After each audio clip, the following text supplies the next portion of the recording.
chegamos ao módulo 3 do nosso curso. Como citado, os dois primeiros módulos, eles realmente foram com o intuito mais básico, somente conceitual, abordando e revisando alguns conceitos que para a maioria dos investidores é algo já bem basicão. Então agora vamos começar a aprofundar um pouquinho mais especificadamente em cada ativo propriamente. Começando pela mais comum de todas, a renda fixa. O que seria então essa renda fixa? Renda fixa é uma classe de investimentos onde as condições de retorno são pré-definidas no momento da aplicação, seja com rendimentos fixos ou atrelados a indicadores. Ideal para investidores conservadores e como boa base para estratégias de diversificação. Então, em resumo, a renda fixa hoje ela é uma forma mais tranquila de você investir o seu dinheiro. Tranquila no sentido que você irá ter menos risco atrelado às suas aplicações e ao mesmo tempo você já tem uma certa previsibilidade no retorno que você vai ter ao final do período. Então, hoje a renda fixa conta com títulos pré-fixados, que você já investe sabendo exatamente a taxa de retorno que você terá, e também tem títulos pós-fixados, que como citado, pode ser indexados ao CDI, seguindo aí essa variação de juros, como também indexado à inflação, que como nós citamos ali no módulo 2, títulos indexados à inflação são ótimas formas de manter o poder de compra. Então, na maioria dos casos, você receberá a correção da inflação mais uma taxa fixa. Ou seja, mesmo em cenários de alta da inflação, você mantém o seu poder de compra. Alguns investimentos de renda fixa que podemos citar como sendo os mais usuais no mercado financeiro. Primeiramente, e o mais seguro de todos, o Tesouro Direto, que são títulos públicos com risco soberano, como Selic, IPCA+, e títulos pré-fixados. Então, o Tesouro Direto são títulos negociados pelo Tesouro Nacional, pelo governo federal. Ou seja, quando você investe em um título do Tesouro Direto, você está emprestando dinheiro ao governo. Por isso, é o chamado risco soberano, é o risco país, sendo considerado atualmente o menor risco disponível no mercado. Por quê? Porque quem irá ficar devendo esse valor que você investiu é o próprio país. Então, a chance de uma empresa, por exemplo, quebrar, como é o caso de um investimento diretamente em uma empresa, comparado à chance do país propriamente quebrar como um todo, para você ter esse risco de sofrer um calote no Tesouro Direto, é muito baixo. Então, realmente, hoje, o Tesouro Direto é uma excelente possibilidade de investimento em renda fixa com um risco baixíssimo. E, claro, vale citar que temos títulos dentro do Tesouro Direto que são tanto indexados à taxa Selic, ou seja, você se precaver de possíveis aumentos na taxa, títulos indexados à inflação, também garantindo seu poder de compra no longo prazo, e para quem gosta de títulos pré-fixados, que você já contrata um título sabendo exatamente qual valor que você irá receber no futuro. Atualmente, hoje, o Tesouro Direto é uma excelente forma de investimento na renda fixa. Temos também o CDB, que são títulos bancários que oferecem também retorno pré-fixado, pós-fixado ou híbrido. Então, o CDB, o que ele difere do Tesouro Direto? Basicamente é o emissor. No Tesouro Direto, você empresta dinheiro ao governo federal. No CDB, você está emprestando dinheiro a um banco. O banco vai emitir esse título para você emprestar dinheiro seu para ele. Na maioria dos casos, a rentabilidade será semelhante, mas o risco, nesse caso, o risco de você tomar um calote é o risco de o banco não pagar, não cumprir com essa dívida com você. A LCA e a LCI também são muito semelhantes ao CDB, porém elas têm uma vantagem muito boa que a torna as queridinhas aí de boa parte dos investidores, que é a isenção de imposto de renda. São emitidas por bancos. Nesse caso, o banco ele tende a te proporcionar um retorno um pouquinho melhor, visto que elas são vinculadas ao mercado imobiliário e ao agronegócio. Ele te paga uma rentabilidade, pega o seu dinheiro emprestado e empresta para um agricultor que vai financiar a agricultura e também aí pessoas que vão tomar crédito imobiliário. De forma semelhante ao CDB, é títulos emitidos por bancos, porém com lastro no agronegócio e também no setor imobiliário. Temos também as debêntures. As debêntures são títulos emitidas por empresas. Podem ter isenção de imposto de renda no caso de debêntures incentivadas. O que seriam as debêntures incentivadas?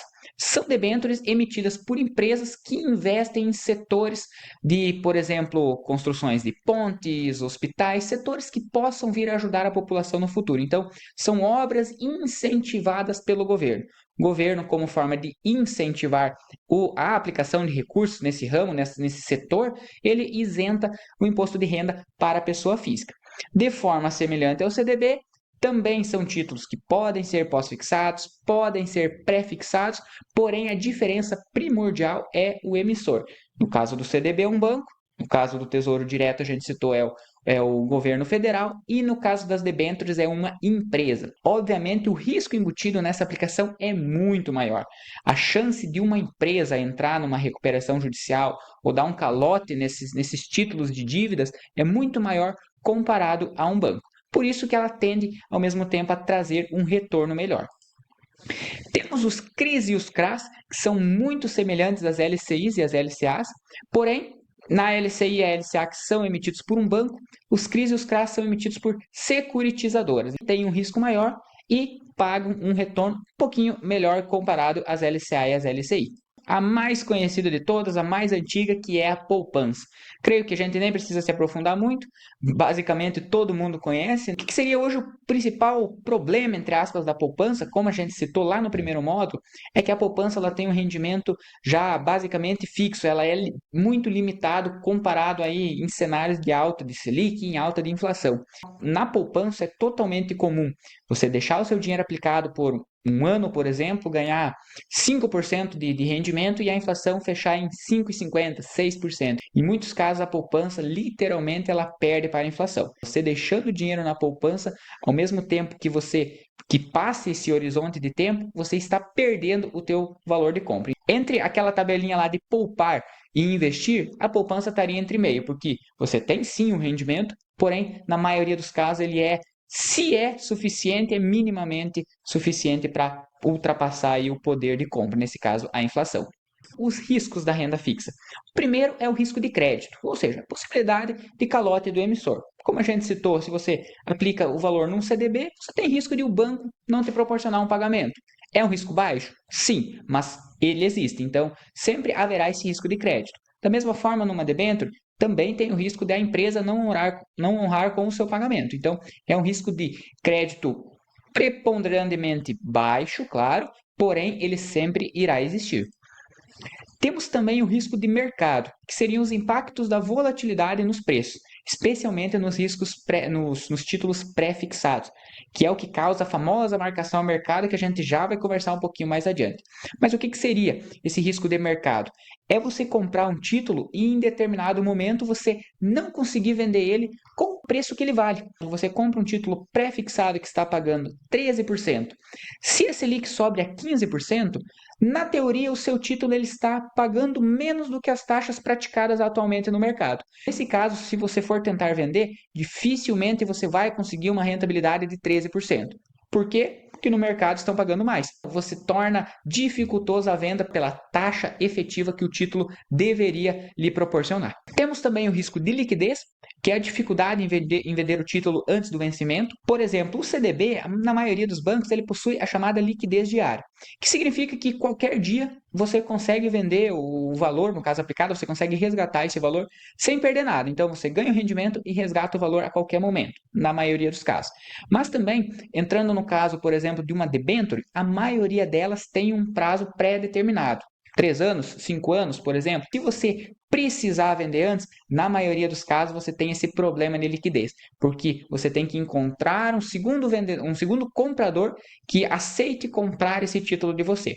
E em muitos dos casos isso é difícil. Se você manter a debênture, nesse exemplo que a gente citou, até o final do prazo, você recebe rendimento. Se você precisar vender antes, você até consegue, mas na maioria das vezes é um processo demorado e que tem muito desse risco de liquidez, que é essa dificuldade de vender no momento que você precise. Como mitigação, entender o emissor, prazos e taxas envolvidas é essencial. Então, como eu comentei, são conceitos básicos, mas que a gente tem que saber ao pé da letra. Saber distinguir a emissão de uma debênture por uma empresa, de uma LCA por um banco, de um CRA, de um CRI por uma securitizadora, para entender esse risco.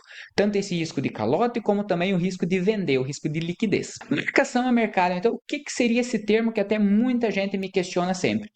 É o processo de ajustar diariamente o valor de um título de renda fixa com base nas condições atuais do mercado, como taxas de juros e demanda.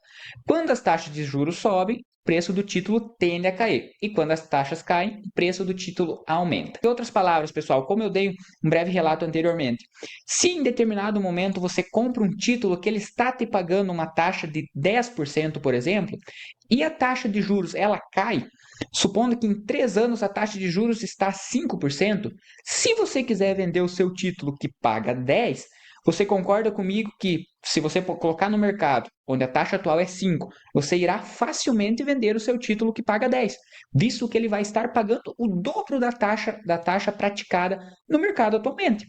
Porém, o contrário também é válido. O que aconteceu no último ano, principalmente? Muitas pessoas, com a expectativa de queda na Selic, compraram títulos pré-fixados pagando 11,5%, 12% ao ano. Porém, a projeção da Selic, que era para cair, ela se inverteu. Ela fechou o ano de 2024 subindo e com previsão de continuar subindo durante o ciclo de 2025.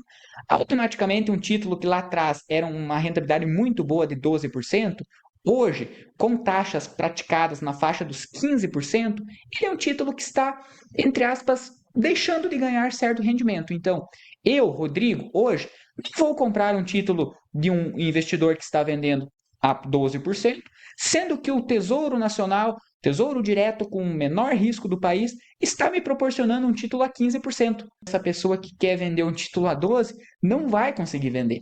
E então ela vai ter que vender por um preço menor do que o praticado atualmente. Isso que é chamada marcação ao mercado. Por isso que é importante, principalmente na aquisição de títulos pré-fixados, você determinar, estar ciente do prazo de vencimento. Se o prazo de vencimento for 5 anos, por exemplo, estima-se que você saque somente no final dos 5 anos. Por mais que você tenha a possibilidade de sacar antes, mas você corre esse risco da marcação ao mercado. Tanto pelo lado positivo, caso, né, a taxa Selic, nesse exemplo que a gente citou, ela venha a cair, você pode vender com um ágio, que a gente chama, ou seja, ganhar mais do que o título paga, porém você pode vender ele com deságio, ou seja, vender ele por um preço menor ainda. Por isso que é bom ficar de olho nessa questão aí dos prazos.